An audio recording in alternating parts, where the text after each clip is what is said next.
사실 제가 지금 좀 많이 곤란한 상황에 있어요. 저의 레퍼럴 혜택이 가격 조정 이후로 완전 날아가게 생겼는데, 네, 물론 엄청 많이 속상합니다. 그래가지고 이 영상을 찍게 됐고요. 일단 뭐 개요부터 말씀을 좀 드릴게요. 로드스터를 지금 46%를 할인받고 살 수 있게 됐어요. 46%에 해당하는 사람들 중에 16명이 이번 3월달에 인도를 받게 돼요. 한 명당 2%씩이라고 생각을 하시면 되고요. 2%씩 할인을 받을 수 있다고 생각하시면 됩니다. 테슬라가 대대적인 가격 조정을 했죠. 뭐 P모델 같은 경우 6천만 원이 할인이 됐고, 일반 모델들도 2천만 원이 할인이 됐는데, 재계약을 하게 될 경우에 이 레퍼럴 혜택이 사라질 수가 있어요. 16명에 해당하는 게 거의 전부 사라질 수가 있는 거죠. 일단 5개까지는 여기에 해당되지가 않아요, 레퍼럴이. 그러니까 이제 10%를 빼고 봐야 되는 건데, 뭐 휠 보상이라든지 뭐 크레딧 보상이라든지 이런 부분이었고, 그 6개부터 시작해서 지금 28개까지 된 건데, 여기서 16개가 빠져버리면은 32%가 빠져버려요. 그러니까 사실 의미가 없는 할인율이 되죠. 파운더스는 거기다가 8천만 원이 더 비싸요. 레퍼럴이 처음에 계약을 하는 시점부터 이제 카운트가 되기 시작을 하고요. 이제 여기 보면은 지금 제가 한테타님이 1등이고 제가 지금 3등인데, 딱 이 시점부터 제가 유튜브를 시작을 해가지고 유튜브를 시작한 이후에 이제 쭉 모인 거예요. 근데 다른 분들은 그 이전에 다 하셨죠. 20개, 10몇 개는 지금 이 시점에서 이제 아직 인도 전이겠네요. 레퍼럴 혜택은 시즌이 있었는데 그게 3월 1일에 이제 종료가 되는 거였어요.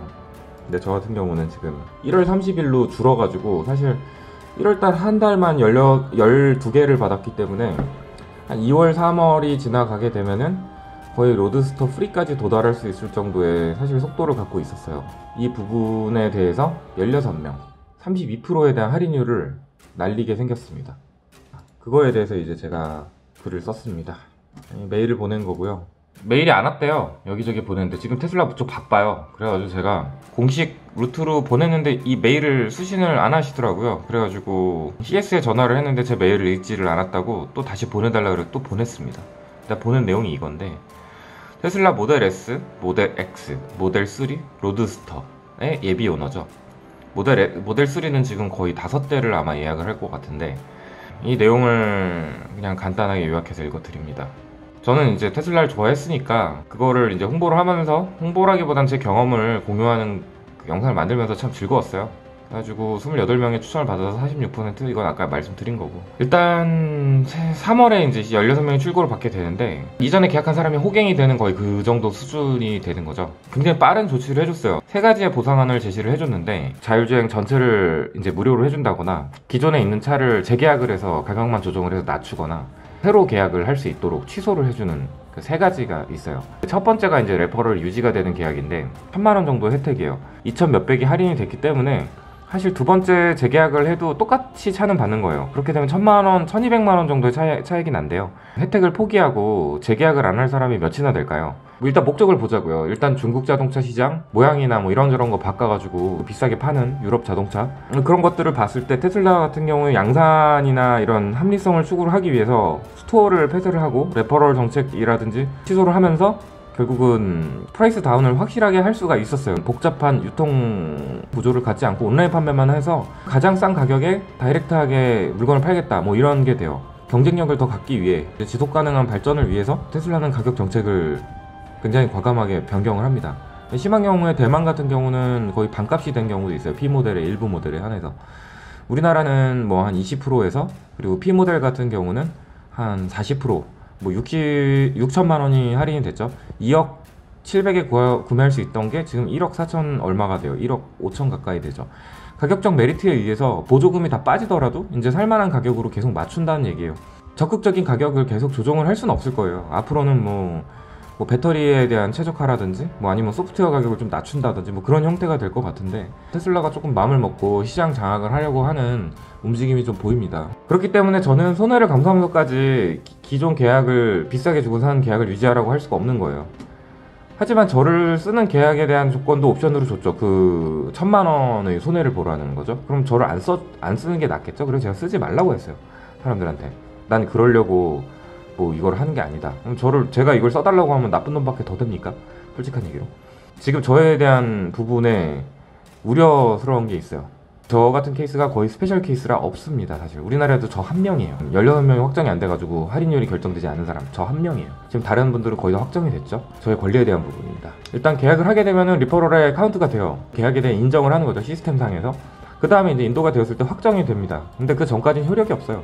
그러니까 인도가 돼야지만 효력이 되는 거예요. 지금 이미 추천인 제도가 사라진 시점이라서 이거를 다시 계약을 하더라도 추천인을 쓴 사람들은 제가 받게 될 혜택이 줄어들게 되죠. 결국은 한 1억 2천에 대한 혜택이 되는데, 여기서 만약 이번에 제가 빠져들 8,800, 640만 원을 빼보면요, 3,900만 원의 혜택밖에 없고 2억 7천짜리를 결국은 2억 4천 정도에 살 수 있는 그 정도의 할인율밖에 적용이 안 되는 거예요. 그럼 굉장히 의미가 없어지는 할인율이 되는 거거든요. 한테타님의 블로그를 봤을 때 환산율이 이제 달러에서 1.1에서 1.3 정도를 곱하면 돼요. 좀 낮게 잡아서 뭐 1.1이라고 했을 경우에 만약 20만 달러면은 1.31을 적용했을 때는 2억 6,200이 되고요. 기본 로드스터는 1.11을 적용했을 땐 2억 2,200이 돼요. 그러니까 이게 이제 국내 출시 가격이 아마 예상이 되는 건데, 파운더스 같은 경우는 25만 달러이기 때문에 2억 5천을 놓고 시작을 해서 환산율을 1.31로 3억 2,700이 되고요. 1.12를 적용했을 땐, 그러니까 1.11로 적용돼서 아마 한국 가격이 출시가 될 것 같긴 합니다. 지금 제가 받을 수 있는 가장 보수적인 게 지금 4천만 원이기 때문에 여기서 4천을 빼봐야 그냥 옵션 몇 개 더 붙은 로드스터를 저는 제 가격 주고 살 수밖에 없는 상황이 된 거예요. 그럼 결국 혜택이 거의 없다고 봐야 돼요. 피해를 보는 거를 테슬라 측에서는 알고 있는 상황이에요. 그래가지고 정중하게 이제 요청을 드린 글이었는데 큰 의미가 없을 수가 있게 됐죠. 그래서 아무튼 저는 바로잡기 위해서 이 메일을 보낸 거고, 결국은 차량 인도를 받게 되면은 계약이 이제 승계가 되는 거, 연장이 되는 걸로 봐서 완전한 취소를 하지 않는 이상 저는 혜택이 유지돼야 된다는 게 제 주장이자, 그리고 그게 맞아요. 다른 사람들도 그렇게 생각을 하고 있었고요. 모델 X 런칭 행사 때도 가서 연사도 하고, 저희 테슬라에 대한 서포팅에 엄청 감사를 한다고 아시아 총괄 마케팅 담당자부터 시작해서 일단은 그런 분들이 이렇게 말씀해 주셔서 저는 굉장히 큰 신뢰관계가 됐다고 생각을 했죠. 사람들한테도 많은 노력을 했어요. 제가 뭐 메신저로 안내를 해드리는 것부터 영상 제작하는 것도 그렇고, 제 차량을 빌려드리고 뭐 휠도 좀 까지고 뭐 이런 것도 있었고, 피감가제 정성과 그리고 나름의 이제 경험을 공유하는 그런 과정이 있었어요. 굉장히 테슬라한테 좋은 일을 해준 거죠. 심하면 영업선이라는 얘기까지 들을 정도였으니까요. 기존 계약자들이 거의 몇 천을 손해를 보게 생겼으니 내가 오히려 이렇게 얘기를 했어요. 테슬라가 매번 조치를 적절하게 했었기 때문에 안심해도 될 것 같다. 심한 경우 추천을 포기하더라도 웬만하면은 손해보는 계약은 하지 않았으면 좋겠다라고 전달했어요. 일단은 그 사람들이 피해를 안 보게끔 하는 게 저도 우선이었고요. 그리고 이제 제가 이제 제 권리를 주장을 해야 되는 상황이 된 거죠. 많은 긍정적인 영향과 뭐 좋은 좀 약간 혁신적인 이런 마인드라든지 이런 거를 직접적으로 배우고 영감을 준 업체인 게 맞아요. 그래가지고 저는 기본적인 선의를 토대로 관계가 쉽게 무너지지 않을 거라고 제가 확신한다고 얘기를 했죠. 이제 테슬라 임직원들도 저의 활동을 아니까 비난을 받을 수 있는 대상이 될 수 있었다는 거, 그리고 실질적으로 저 같은 피해자를 만들 수 있다라는 거에 대해서 회의감을 느끼시더라고요. 저도 그 부분에 대해서 지금 무척 힘든 상황이고요.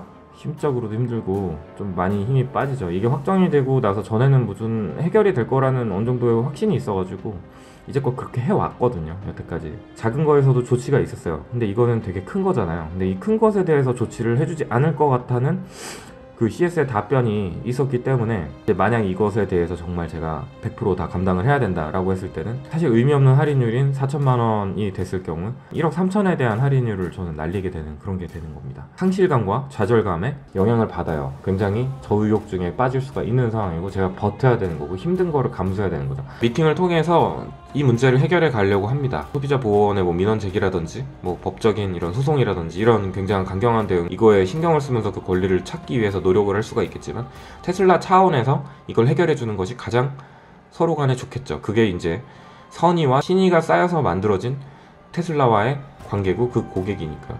심지어는 저는 테슬라 차량이 물론 할인을 받는 전제 하에 산다는 얘기였지만 테슬라만 한 7, 8대를 갖게 되는 건데, 뭐 그런 고객한테 이 정도밖에 못 해준다 뭐 그런 거는 사실상 전 테슬라가 그러지 않을 거라는 확신이 있습니다. 저는 이제 두 번째 메일을 보내게 됩니다. 이 두 번째 메일을 보내고 이제 영상도 찍게 되는 거죠. 이 두 번째 메일의 내용은 이렇습니다. 카드사에서 뭐 연체가 발생되었으니 뭐 이런 정도의 답변을 받았어요. 그래가지고 무척 사실 기분이 나빴습니다. 무척 실망스러웠다는 얘기를 썼고, 일단은 제가 그래서 제 입장을 얘기를 했죠. 그리고 곧장 저도 통화를 했습니다. 한국 소비자원과 이제 법무법인의 소비자원은 되게 간단하게 대답을 했어요. 결국은 예전에 계약 인도를 해주면 이 혜택을 주기로 하지 않았냐. 그렇게 될 경우에 계약의 연장선으로 당연히 해석이 되는 거고, 그걸 혜택을 그러니까 달라고 요청을 해야 된다. 근데 그 테슬라의 뭐 시스템이나 이런 건 전혀 알 길이 없고 자기도 모르겠지만 거기서 시스템에서 누락이 된다 한들 그것은 그들 사정인 거고, 이것은 이중계약으로 해석을 할 수 있기 때문에 이중계약에 따른 지금 기망행위가 있었던 거죠. 그렇기 때문에 민원 제기를 하면은 영업정지 및 과태료 등의 처분을 할 수 있다고 합니다. 테슬라 코리아에 대한 내용이고요. 변호사 입장에서는 해석이 조금 복잡했어요. 테슬라 코리아의 레퍼럴 가이드로 인해 도움된 홍보 행위들을 입증을 할 수 있는 것들이 남아있죠. 그리고 결국 계약을 하게 되었고, 그것을 시스템에 의해서 인정을 받았어요. 테슬라 본사 측에 전 세계적으로 공통 적용되는 시스템을 토대로 한 거기 때문에 또 증거로서 상당히 증명을 하게 된 거죠. 근데 인도 직전에 좋은 조건 제시해서 이제 계약 파기를 종용했죠. 동용 및 유도를 한 게 맞아요. 테슬라에서 저한테 CS가 얘기를 했었던 그 내용 자체가 그거는 그냥 혜택입니다. 고객이 다시 계약을 하게 되면 그 혜택은 날아갑니다. 근데 그 고객은 차를 받을 거예요. 그 얘기는 제가 저의 혜택을 날리기 위한 고의 혹은 미필적 고의에 해당하는 부분이 입증이 되고, 이것은 이제 법리적인 해석에서 입증이 100% 될 수 있는 아주 심플한 부분이기 때문에 이거는 한국 테슬라 코리아 측에서 보상을 해줘야 됩니다. 왜냐면 계약 주체가 테슬라 코리아니까요. 그 차량 계약부터 이 레퍼럴 혜택에 대한 계약은 테슬라 코리아 한국에서 이제 책임을 져야 되는 부분이기 때문에 김현준 고객이 약속했던 할인 혜택을 적용해줘야 되는데, 계약에 대한 유효 효력에 대한 거죠, 법리적인. 그렇기 때문에 이제 통상 사실관계와 정황 증거만 놓고 봤을 때 보통 예전에 이런 판례 보면 재판부에서는 최소 80% 이상 된다. 근데 미국 같은 경우는 잘 소송을 하면 훨씬 더 큰 금액을 보상을 받겠죠. 근데 뭐 그들도 어떻게 해결을 하는지는 모르겠지만, 이거는 또 어떻게 보면 테슬라의 이미지 브랜드 실추가 분명히 될 수 있는 부분이죠. 뭐 언론 이슈가 분명히 될 수 있는 부분인 거고, 테슬라 측에서 고의 혹은 미필적 고의에 의해서 1억에 근접한 사기, 기망 행위를 한 겁니다. 그렇기 때문에 사실 소송을 한다 하더라도 뭐 그냥 패소를 하거나 그냥 이것이 그냥 묻혀지진 않을 거라는 얘기가 되는 거고요. 저희 지금 카톡방이나 사람이랑 대화한 내용 보면 테슬라가 이러면 안 된다 이런 내용들이 많이 있기 때문이죠. 여기도 다들 각자 개인적으로도 저한테 응원의 메시지를 보내고 했지만 힘내세요. 테슬라에게 매우 화가 납니다. 테슬라 정보를 많이 얻었는데 고객과의 신뢰는 지켜야 됩니다. 테슬라 오너분 중에서 법조인도 있고 이제 저를 도와주실 분들, 유튜브를 통해서 도와주시는 분들이나 조언을 주실 분들이 많이 계실 거예요. 테슬라 같은 업체가 사기라니요. 그거는 굉장히 안 어울리는 대화죠. 하지만 제가 지금 이번에 레퍼럴 취소 처분을 받게 되면 테슬라는 저한테 사기 행위를 하게 되는 겁니다. 프레임을 씌우는 게 아니라 법적인 그야말로 판결을 내릴 수가 있는 거죠. 정의를 내릴 수 있는 거예요. 테슬라는 사기 업체다 이런 식으로. 근데 그렇게 하지 않기를 바라죠, 다들. 저도 좀 속상한 영상을 처음으로 올리게 됐고요. 이것을 어떻게 해결을 해주는지에 대해서 한번 지켜보자고요. 뭐 여태까지는 굉장히 적절한 그 조치를 많이 해줬었어요. 에어컨에 소리 난다 그랬더니 에어컨을 통째로 갈아주질 않나, 시트가 조금 흔들거린다고 얘기했더니 시트를 아예 통째로 갈아주질 않나. 이번 건 자잘하지가 않죠. 근데 이번 거는 자잘하지가 않은데 해결해 주려고 하질 않고 있어요. 그렇기 때문에 이 영상을 찍게 된 거고, 이제 앞으로 수순은 이렇게 됩니다. 영상을 일단 한번 찍었고, 이 원문에 대한 제가 메일을 보낸 거에 대한 거는 이제 공유를 할 예정이고요. 다음은 이제 소비자보호원에 직접 민원 제기를 할 거고요. 시스템이 바뀌면서 인한 이제 누락과 오류, 그 부분 중에 하나라고 지금 생각을 합니다. 이 부분에 대한 검토를 반드시 꼭 부탁드리고 본격적인 해결을 부탁드립니다. 저는 직접적인 미팅을 요청을 드렸고 그 미팅 자리에서 해결이 되길 바랍니다. 네, 이렇게 영상을 마치겠습니다.